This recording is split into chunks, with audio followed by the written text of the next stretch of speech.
میں آگ کیوں لگی ہوئی ہے؟ مسلمان جب تک ذہن کا گندا ہے کمزور ہے، جب تک ذہن کا ناپاک ہے کمزور ہے۔ حضرت سعد بن ابی وقاص رضی اللہ تعالیٰ عنہ فرمایا کرتے تھے اللہ مسلمان کی مدد اتنی دیر تک کرتا رہتا ہے جتنی دیر تک مسلمان کا ذہن صاف رہتا ہے، کردار پاک رہتا ہے۔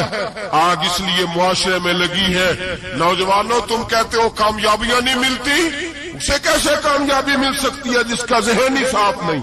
وہ کیسے دنیا کی بازی جیت سکتا ہے جس کی نگاہ ہی پاک نہیں؟ وہ کیسے آگے بڑھ سکتا ہے جس کے کردار میں پاکیزگی نہیں؟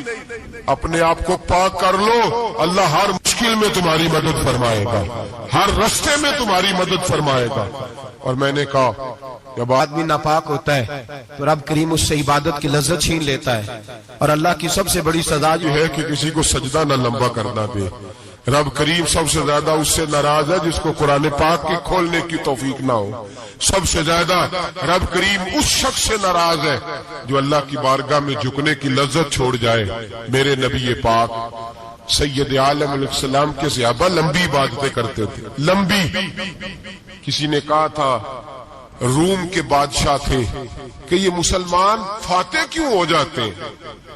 تو اس نے کہا میں نے مولا علی کے زمانے میں جاسوسی کرائی تھی، پتا کیا تھا کہ ہر میدان میں کامیاب کیوں ہوتے ہیں۔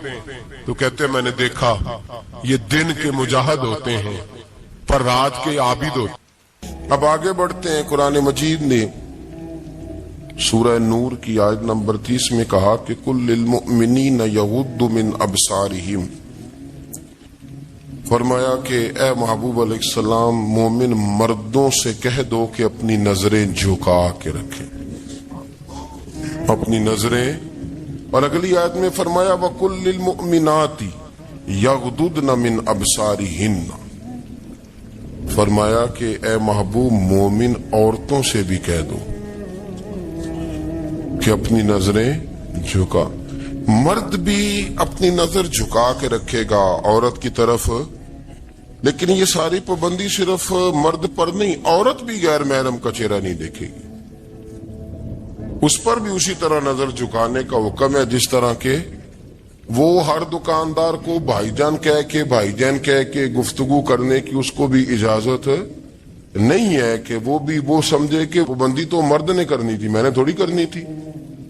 وہ جس کے پاس جائے، جہاں بھی جائے، ڈاکٹر کے پاس جائے، باہر جائے، تو وہ جس طرح مرضی اس کا دل چاہے وہ بات چیت کرے، اس کی عورت کو بھی اجازت اسلام نہیں دیتا۔ بنیادی طور پہ اسلام شرم و حیا کا دین ہے، حیا کی بات کرتا ہے۔ حیا کی جب ہم تعریف کرتے ہیں تو حیا کی تعریف یہ ہے کہ کوئی کبھی چیز دیکھ کے نہ تو آپ کی طبیعت میں کراہت محسوس ہو، آپ کوئی غلط جملہ منہ سے نکالتے ہوئے ذرا جھجکیں،